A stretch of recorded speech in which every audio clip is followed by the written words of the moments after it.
Welcome to astrologymission.com। आज हम इस वीडियो में कवर कर रहे हैं कि नौ तपा, कि नौ तपा ही क्यों कहते हैं और 9 दिन ही क्यों तपते हैं और साल के ये दिन ही क्यों तपते हैं। इस साल जो है 25 मई 2025 को नौ तपा लग रहे हैं। क्यों लग रहे हैं तो इसका ज्योतिषी कारण है कि 25 मई 2025 को सुबह 9:31 पर सूर्य रोहिणी नक्षत्र में प्रवेश कर रहा है। जैसे ही सूर्य रोहिणी नक्षत्र में प्रवेश करता है तो प्रवेश करने से दिन से चंद्रमा प्रथम 9 दिन में जिन जिन नक्षत्रों में रहता है उन नक्षत्रों को तपना चाहिए, या वो नक्षत्र तपते हैं, इसलिए इनको नौ तपा कहते हैं। वृषभ राशि में रोहिणी नक्षत्र पड़ता है। इसका अर्थ है कि सूर्य जो है अपनी उच्च मेष राशि को छोड़कर वृषभ राशि, जो शुक्र की राशि है, जो शत्रु की राशि है, उसमें प्रवेश करता है, तब नौ तपा होते। जबकि इसके पूर्व वो मेष राशि, जो उच्च की राशि होता है, तब नौ तपा नहीं पड़ती, तब सबसे ज्यादा गर्मी नहीं पड़ती। कब पड़ती है? जब सूर्य जो है वृषभ राशि में रोहिणी नक्षत्र में प्रवेश करता है। इसका आप ज्योतिषीय कारण जान लें कि जो वृषभ राशि है उसमें कृतिका नक्षत्र, कृतिका के जो है 3 चरण, दूसरा तीसरा चौथा, और रोहिणी के 4 चरण, पहला दूसरा तीसरा चौथा, और मृगशिरा के पहला और दूसरा। इस प्रकार से वृषभ राशि बनती है। कृतिका नक्षत्र जो है वो सूर्य के स्वयं का नक्षत्र है, रोहिणी चंद्रमा का नक्षत्र है, और मृगशिरा मंगल का नक्षत्र है।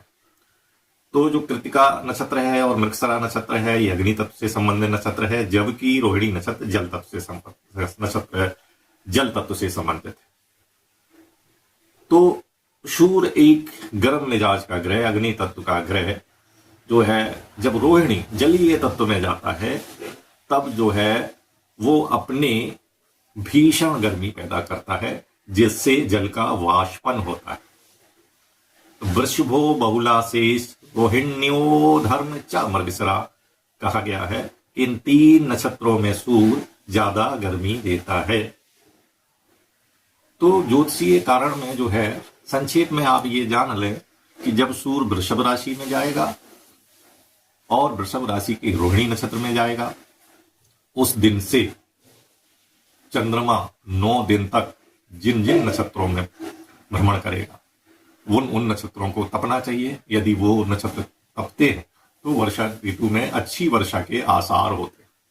यदि वो नक्षत्र नहीं तपते हैं तब वर्षा ऋतु में उन नक्षत्रों में वर्षा होने की संभावना नहीं होती है। तो ये विशेष बात है। दूसरा रीजन जानिए कि जो सूर्य का क्रांति व्रत है उसमें शीत प्रकृति वाला जो रोहिणी नक्षत्र है वो सबसे नजदीक है। क्योंकि सभी ग्रह एक निश्चित मार्ग से सूर्य की परिक्रमा करते हैं, उस परिक्रमा मार्ग को क्रांति व्रत कहते हैं। उस क्रांति व्रत में शीत प्रकृति का रोहिणी नक्षत्र सबसे नजदीक है। तो सूर्य गति पथ में इस नक्षत्र में आने से शोर आंधियों में वृद्धि हो जाती है, और इस वृद्धि होने के कारण जो है अत्यधिक गर्मी पड़ती है। इस कारण नौ तपा तपते हैं। दूसरा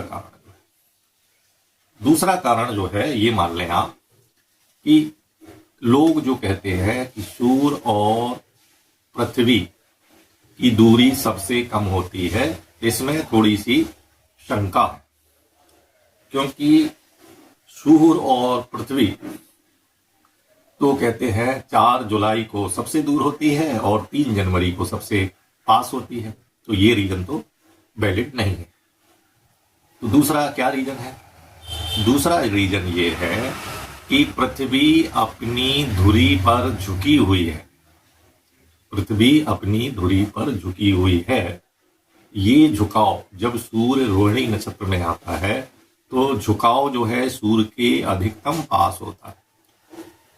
इस कारण जो है भीषण गर्मी पड़ती है। तो पृथ्वी का धुरी से जो झुकाव है वो सूर्य के अधिकतम पास होता है, ना कि पृथ्वी सूर्य के पास होती है।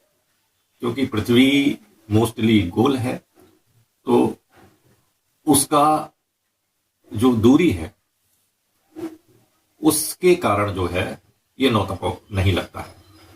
क्योंकि जो सबसे कम दूरी है पृथ्वी और सूर्य की बीच की दूरी सबसे कम जो होती है वो 3 जनवरी को होती है, और ये दूरी होती है 14.7 करोड़ किलोमीटर या 9.1 मील, ये सबसे कम दूरी।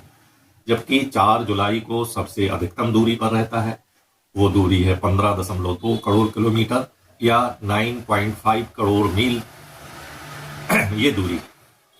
और इस दूरी का अंतर है 50 लाख किलोमीटर या 30 लाख मील।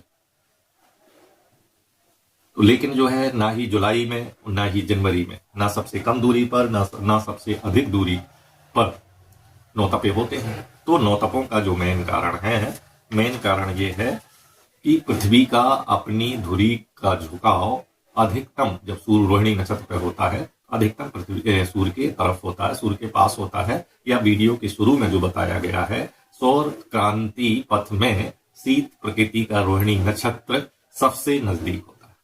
तो ये इसका मेन कारण होता है। इसमें सूर्य की किरणें सीधे धरती पर पड़ने से तापमान में वृद्धि हो जाती है, और जो है इस कारण नौतपा हमारे तपते हैं। दूसरी बात यह है सूर्य और शुक्र का मिलन अत्यधिक गर्मी को जो पैदा कर देता है, और पृथ्वी सबसे पास होती है, इसलिए नौतपा होते हैं। ये संयोग 80 साल बाद आ रहा है। क्या करना चाहिए हमें? इन दिनों में हमें सूर्य देव की आराधना करनी चाहिए, उनको अर्घ्य देना चाहिए, उनको भोग लगाना चाहिए, जिससे बीमारियां और नकारात्मकता से बचाव हो। इन दिनों सूर्य की किरणें अत्यधिक प्रखर होती है, इसलिए रोगों, ताप, अग्नि तत्व का प्रभावित करता है। इस दौरान जल का वाष्पन होता है और जिस कारण मानसून बनते हैं और इसके बाद वर्षा होती है। इस वीडियो में इतना ही। नमस्कार।